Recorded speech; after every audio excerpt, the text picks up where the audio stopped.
Hey guys, before this episode starts, I want to talk about some pretty cool news. Okie Investigations now has its own website. It's truecrime.blog, and it is a running blog for crime stories and for this show. So if you're a true crime buff and you want to see some cool things that we gathered while researching each show, including a timeline of events that we put together, newspaper clippings, court documents, and much, much more. Come check us out at truecrime.blog. Hello, everyone, and welcome to Okie Investigations. My name is Trevor Shelby. This week, we're putting out a bonus episode instead of our regular episodes. I've not been feeling 100% this week, and instead of making you all suffer through my stuffy voice, we're going to replay one of my favorite episodes, the Midwest City, Oklahoma Cannibal. If you haven't heard it yet, you're in for a treat. Have a wonderful week, everyone. 1, 2, 3, Hello, everyone, and welcome to Okie Investigations. In this episode, we're going to discuss the cannibal who killed and ate his father in Midwest City, Oklahoma. This was in 1977, which was actually a pivotal year for Oklahoma's darker history.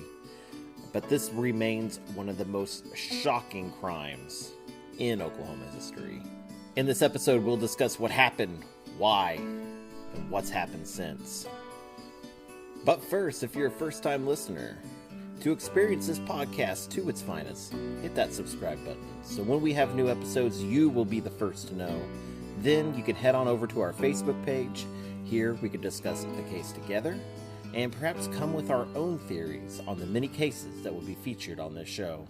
You can find us at facebook.com/Okie Investigations. This has been a pretty good week for me. We're on episode 3, guys. It's pretty amazing. I'm having a lot of fun doing this show. I want to say thank you for everyone that's left comments that have said such nice things about the show. We've gotten a few messages from people that want us to look into other cases. That's amazing. That's that's going to be on our agenda, definitely. If you have anything you want us to look into, or if you have any stories or anything that you think that should be told, head on over to our Facebook page. Definitely let me know. You can send me a message, or you can just post on there. That's fine. I stumbled upon this case reading about different cases in Oklahoma's history. A lot of these have really kind of captivated me and really kind of pulled me in. So looking into these has been quite a bit of fun. This case in particular was pretty interesting because this is a little bit out of the norm for Oklahoma. There's not a lot of cannibalistic history here in Oklahoma, so this was pretty interesting. Police officers are trained to be ever vigilant. They have to be, because anything can seriously happen to a police officer. They can stumble upon something, they can pull over the wrong person at the wrong time, and just about anything can happen at any given time. Now, in May of 1977, police were asked to do a welfare check on Theodore Canadas. The responding officers at the scene were Steve Taylor and Phil Anderson. The little information that they knew at the time was that Theodore hadn't been seen in some time since earlier that week, and they knew that his son was a former mental patient. So I guess they were just kind of worried and just wanted to check in on him, make sure he's okay. So the officers responded, and they got to it was a townhouse, a little 2-story townhouse. So they get up to the front door, they're knocking, there's no answer. Being that it's a welfare check, they're gonna maybe peek in some windows, walk around, see what they can do. And they walk around to the back of the building, and they notice that an upstairs window on the second floor, it's got curtains blown through. It's open, you can see the curtains kind of breezing through. So they decide that they're gonna maybe take a peek and go in that way and make sure everything's okay. So the officers go over and they pick up a nearby picnic table. They position it underneath the open upstairs window. Then so they made sure that they could reach. They got a large brick block that was described as it was probably a center block. So they put that on the table. Then Officer Taylor helped Officer Anderson up into the window, and then vice versa. Anderson helped Taylor get up. He pulled him up through the window. So it was almost immediately clear that they had stumbled into something pretty grisly. The officers had reported that there was blood just all over the apartment. They were in a bedroom, I believe, that they pulled themselves up into, and there's just blood all over the dresser. There was blood in the hall. They said they saw the bathroom. At this time, they weren't sure if they were alone in this place, so they had, drew their weapons. They said by the time they reached the bathroom, they knew it was this was a murder scene. This was not an accident. This was deliberate. At the time, the officers actually reported that they were whispering to each other that they pretty much thought that they had a dissected body on their hands, that somebody was dismembered in that bathroom. Now, the officers then proceeded to go downstairs. There was a spiral metal staircase in the house, so they go downstairs, and that's when they find the kitchen. The officers reported seeing a skillet on the stove that had some meat in it. They proceeded to open the refrigerator. In the fridge, they found a bunch of unpacked meat. Then they opened the freezer, where they were shocked to find a pair of clutching hands. Officer Taylor was quoted at the time of saying, "I used to work in a mortuary. I've never seen flesh like that before." Pretty crazy scene at that point. The officers then exited the townhouse. They knew that there was nobody in there, that whoever it was that was there is now gone. And so at this point, the officers know that there's nobody in here, so they decide they're going to exit the scene.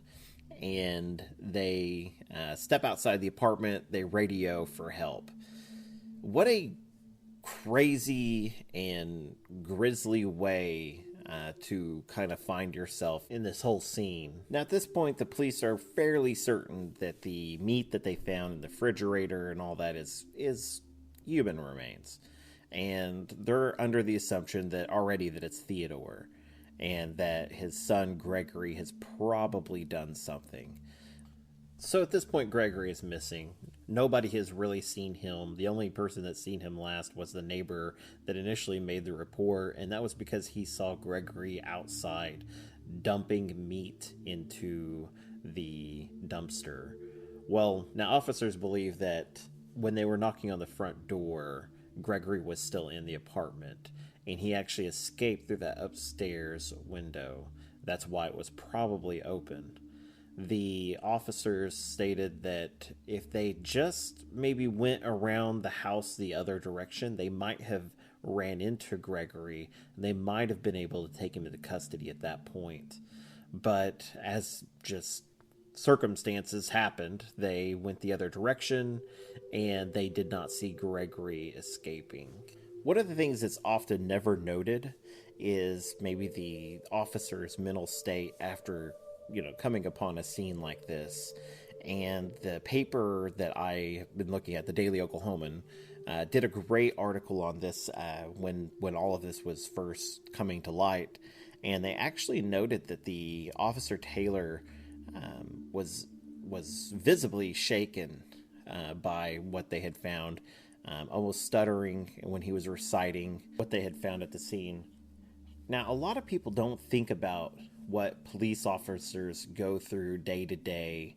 It really takes someone with a really strong mind to be a police officer and to continue doing a job where you see stuff like this at any given moment. Can you imagine working a job where your job is to respond only to accidents? There are officers that do that. They identify fatal accidents. They deal with people that are mangled in cars.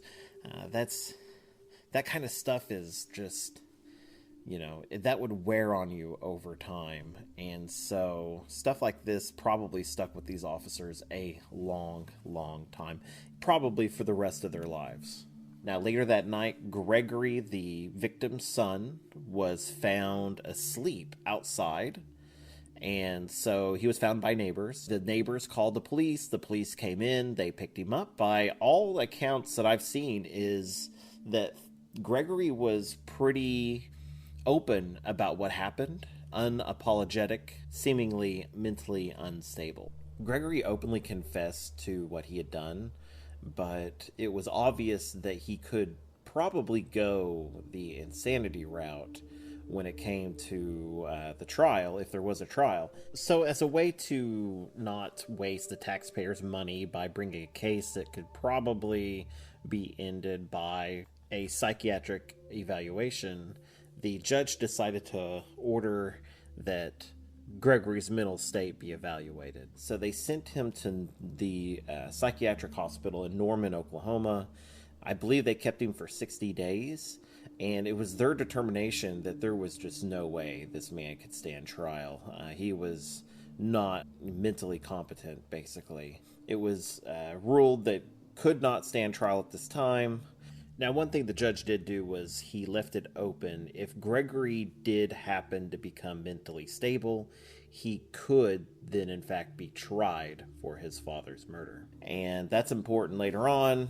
Gregory spent some time in Norman, and then he's eventually moved to Veneta, which is the more lockdown type unit for a mental hospital. Everyone's kind of in a prison type environment. He's moved down there to Veneta, and that's where he spends the next, from the late 1970s to the mid 1990s. So in the 1990s, the Department of Mental Health is going under a lot of changes, and they aren't holding people in their facilities as long as they had been in the past. And so in this, movement, anybody that probably mentally could be in society, they were, encouraging them to go ahead and move out into society. And which is a very positive and wonderful program.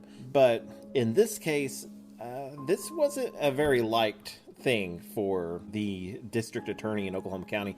They found out that Gregory had moved back to the city, I believe, and he was working as a grocery clerk, and he was bagging groceries. So the DA went to Gregory and pretty much said, if you're competent to be out in public, then you're competent to stand trial for your father's murder. And pretty much encouraged him to return yourself to Veneta. And that's exactly what Gregory did. He packed his things, went back to Veneta, and that's where he spent the remainder of his life. In 2014, Gregory passed away of heart complications due to, I guess it was aggravated by his cigarette smoking. But yeah, he ended up died while in state custody. If you go to our Facebook page, facebook.com/Okie Investigations, I will probably have already posted the death certificate, which I found online, along with other information and articles about this case. One of the things I think is crazy about this case is I've never heard of it. At the beginning of the episode, I said I stumbled on this case, which, yeah, I really stumbled on it. I was just doing some research and this one popped up and I was like, well, this is interesting. And it's in the town that I live in now. So that's where it happened, in Midwest City. I grew up in Choctaw, which is like just down the road. And it's kind of hard to believe that something like this could happen and it just, nobody talks about it. Now, let's talk about some of Oklahoma's darker history. Let's step back to 1934.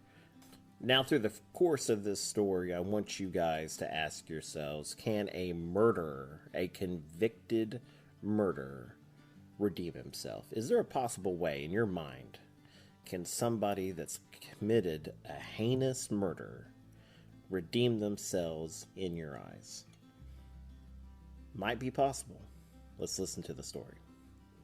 Now, it's just after Thanksgiving Day, and Phil Kinhammer and John Gorell are driving down the road, and suddenly a scuffle breaks out. And when it's all said and done, Kinammer has killed his friend with 2 shots to the head. Now, what made this such a big crime is that both Kinammer and Gorell were a part of a society called the High Hat Club. And what they were is a elitist society of Oklahoma's wealthiest kids. Their parents had achieved something great, and they were kind of spoiled and given everything. Phil Kinammer, his father was a prominent judge, a federal judge in Tulsa. John Gorell's father was a prominent surgeon. Other members in the club included sons of oil tycoons and major businessmen of the time. Now, according to Kinammer's defense, he had to kill Gorell because Gorell was going to be going after the woman he loved, Miss Virginia Wilcox. She was the daughter of a major oil tycoon here in Oklahoma, Homer Wilcox. Now, Virginia was no stranger to Kinammer. They had dated a few times. By all accounts, Phil Kinammer was just enamored with her. He was just gaga for this girl. Now, apparently a lot of the kids in this High Hat Club were no strangers to committing some major crimes. They were planning on kidnapping Virginia Wilcox in order to extort some money from her father. Gorell was the mastermind of this plot, and Kinammer did everything he could, according to his defense anyways, that he tried to steer Gorell into other directions, different types of extortion, different types of crimes that they could maybe make some money. One of the things that they thought about doing was maybe selling beer and sandwiches, just to kind of like a lemonade stand, I guess, but they were going to kind of do that to earn a little bit extra, some extra money. The other plan was they were going to strong arm a lot of the businesses in the area, get some protection money. Maybe one of the things was they were going to send some wealthy people in Oklahoma a letter stating, that we know how many children you have, and if you would like to protect their lives, send us $20,000. And there was evidence of that. One of the things that they did was they gave the letter to Kinammer to mail, and he never mailed it for whatever reason. But every time one of these plans failed, they ultimately went back to this idea of kidnapping Virginia Wilcox. It was this notion that kept driving Phil Kinammer closer and closer to committing this murder. So finally, just after Thanksgiving 1934, Phil Kinammer has had enough of this. Now, according to this defense, is that this is the point where he has a mental breakdown, and he decides he's going to go to Kansas City, where Gorell is studying dentistry, and he planned on ending his life. One of the prosecution's major witnesses was Floyd Huff, who said, Kinammer asked me if I knew why he came to Kansas City. I told him I did not, and asked him why. And he said, I came up to kill Gorell. I looked at the boy and said, you do not believe me. He told me his intentions were to rent an airplane and that they were going to take a ride above the clouds, and when they got up there, he was going to hit Gorell over the head, and he was going to jump out in a parachute, I guess, and the only way he could have gone is if he intended to live. Now, this was an important statement for the prosecution because in many ways this proved that there was premeditation in this crime. This was not something that was done in the heat of passion or was part of some insane mind's thoughts. But this was completely unlike Kinammer, and they were using these statements as proof that Kinammer had gone insane at this time and had no control over what he was doing. The plot to kill Gorell was quickly foiled by the fact that there was no airplanes to rent, so that was out the window. So it wasn't long after Kinammer just decided he's just going to go for it. He's going to kill him with a knife. So that night, Kinammer shows up with a knife at the local tavern and pretty much boasts to anybody that would listen that he's looking for Gorell and he's going to murder him. The other High Hatters were there. They were able to come over and get the knife away from Kinammer. And Kinammer was reported to have said, "Are you going to send me out there with these bare hands to kill Gorell?" I said, "Yes, if that's the way you want to go, Phil." And he walked and just left at the tavern at that time. Now, it wasn't long after that Kinammer finally did find Gorell. They got in a car. As they're driving down the road, Gorell pulls out a pistol, apparently attempting to kill Kinammer, who has been boasting to everybody he's going to kill him. Kinammer manages to wrestle the pistol away and then shoots Gorell twice in the head. Now, I honestly don't believe Gorell brought the pistol into play. I think that this was just Kinammer's, it was his attempt at doing a self-defense kind of play here. I had to kill him because he was going to kill me kind of thing. So this whole trial comes to head. Pretty much the jury had a few options. They could do murder one. They could find him guilty of manslaughter if they believed that the crime was not premeditated. Or they could find him not guilty or not guilty by reason of insanity. The jury in this case didn't believe Kinammer's story, and they found him guilty, but they did not convict him of murder one. What they did was they convicted him of just manslaughter. The judge in this case gave Kinammer 25 years in prison. Now, you might expect, being the son of a prominent federal judge might get you a little bit of leniency or maybe make it easier to appeal things, but that did not work in Kinammer's case. Now, I asked you at the beginning of the story, can a man who is obviously a murderer redeem himself? Is there a way that he can redeem himself in your eyes where you can say, this man lived a good life, at least maybe for part of it? Well, in 1944, we were in the midst of World War II, and Kinammer was given parole with the stipulation that he join the Army. He got the opportunity, finally, to jump out of airplanes when he jumped with the 13th Airborne, 460th Parachute Artillery Battalion. He died in France on August 14th, 1944. Now, I can't speak for everyone here, but I do feel like somebody that died protecting our country is a hero. And even though he made some questionable decisions in his life, I think as he grew older, he matured and found that there's some things more important than just his life. And yeah, he died for us. Now, does this make up for the fact that he killed Gorell? No, it doesn't.